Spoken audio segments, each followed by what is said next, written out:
Ang manok, lumalabas ang tapang kapag kinakailangan. Ganyan din si Aldrin San Pedro. Napatunayan ang galing nung siya'y nagsimula bilang SK chairman. Ngayon, patuloy na napapatunayan ang galing ni Aldrin bilang mayor ng isa sa mga pinakaprogresibong lungsod sa Pilipinas. Si Aldrin ay nagsimula bilang SK chairman noong siya ay 18 years old pa lamang. Noong 1995, inappoint siya ng dating President Fidel V. Ramos bilang municipal councilor at nahalal na city councilor matapos lang ng ilang buwan. At noong 2007, nakamit niya ang landslide victory sa pagkakahalal bilang mayor. Marami na ang nagawa ni Aldrin San Pedro para sa Muntinlupa. Sa infrastructure, pinailawan ni Mayor Aldrin ang major streets ng Muntinlupa. Noon, may 113 lampposts. Ngayon, mayroon ng 1,573 streetlights. Nagpalagay siya ng footbridges at sidewalks para sa seguridad at kaligtasan ng mga mamamayan. Noon, walang footbridge. Ngayon, mayroon ng 4 na footbridges. At pinagawa ang mga kalsada. Noon, 31,057 meters lamang ang napaayos na kalsada. Ngayon, 39,652 meters. Naglaan ng pondo ang DOJ at pamahalaang lungsod ng Muntinlupa para maipatayo ang bagong Hall of Justice. Sa edukasyon, maraming kabataan ang natuwa sa magagandang paaralang pinatayo ni Mayor. Noon, 4 ang paaralang pang-high school at 17 ang paaralang pang-elementarya. Ngayon, mayroon ng 8 paaralang pang-high school at 20 paaralang pang-elementarya. 2 sa mga ito ang kasalukuyang itinatayo, ang Kupang High School at Muntinlupa City Central High School. Sa kolehiyo, nagdagdag si Mayor Aldrin San Pedro ng bagong building sa pamantasan ng lungsod ng Muntinlupa. Noong school year 2006-2007, 7,226 lang ang estudyante. Ngayong school year 2012-2013, 16,299 na ang mga mag-aaral sa pamantasan ng lungsod ng Muntinlupa. May mga scholarships din na binibigay sa lahat ng kwalipikadong mag-aaral. Noon, 784 public elementary at high school scholars. Ngayon, 1,469 na ang bilang ng mga scholars. Noon, walang De La Salle Zobel High School scholars. Ngayon, mayroon ng 65 scholars ng pamahalang lungsod sa De La Salle Zobel. Noon, 25,000 per sem ang ibinibigay sa bawat isa sa 10 scholars ng Muntinlupa Outstanding Students or MOST at 40 scholars ng Muntinlupa Scholarship Program o MSP. Ngayon, 30,000 na per sem ang ibinibigay sa 70 scholars ng MOST at MSP. Pati mga deserving teachers na nais kumuha ng master's degree, binibigyan din ng scholarship. Noon, walang scholarship para sa graduate studies ng teachers. Ngayon, 235 scholars.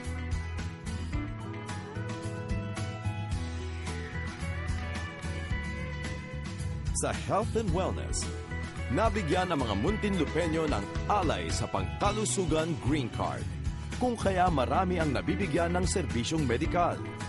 Noon, 12,000 lang ang mga pasyenteng nabibigyan ng serbisyo kada taon. Ngayon, mahigit sa 50,000 kada taon ang nakakatanggap ng tulong medikal.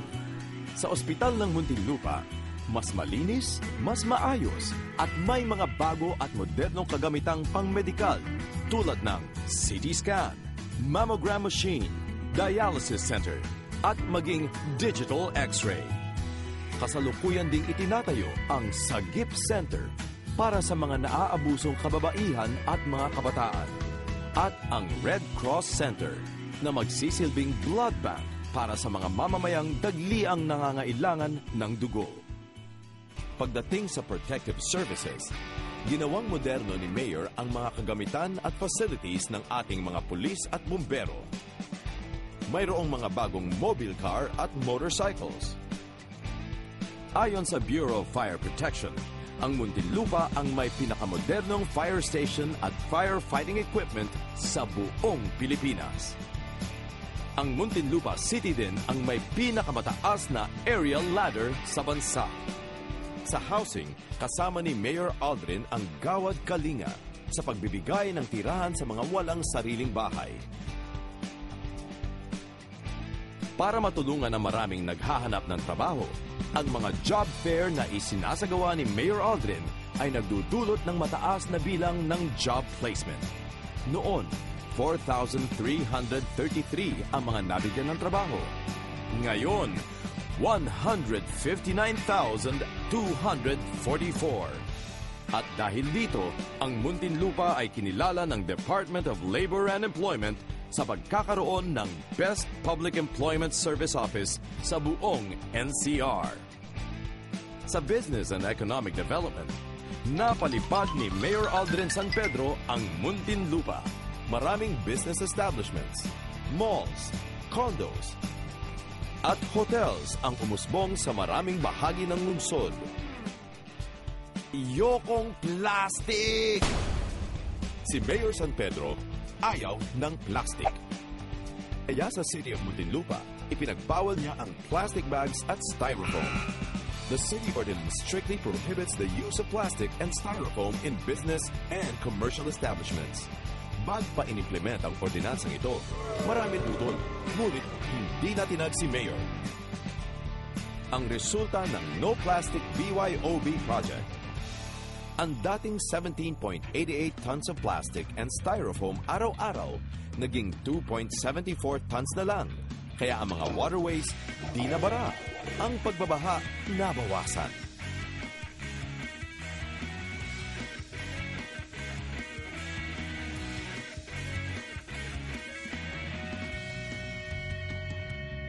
Sa Bring Your Own Bayong Project, mas naging disiplinado ang buhay sa Muntinlupa.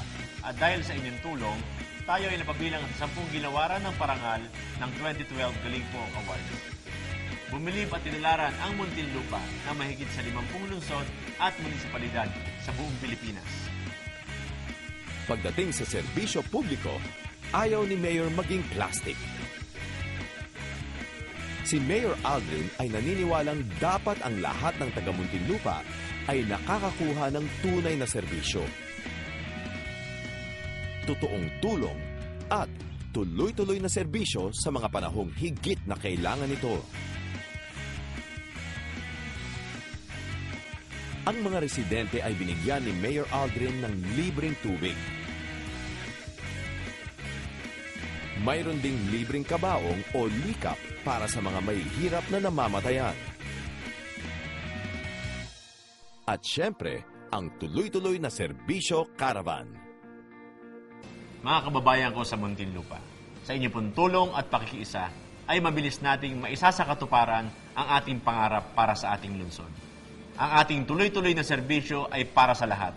Walang pinipili o diskriminasyon. Walang imposible basta tayo ay sama-sama. Para sa mas progresibong lungsod ng Muntinlupa. Mas maunlad at mas matatag na Muntinlupa para sa ating lahat.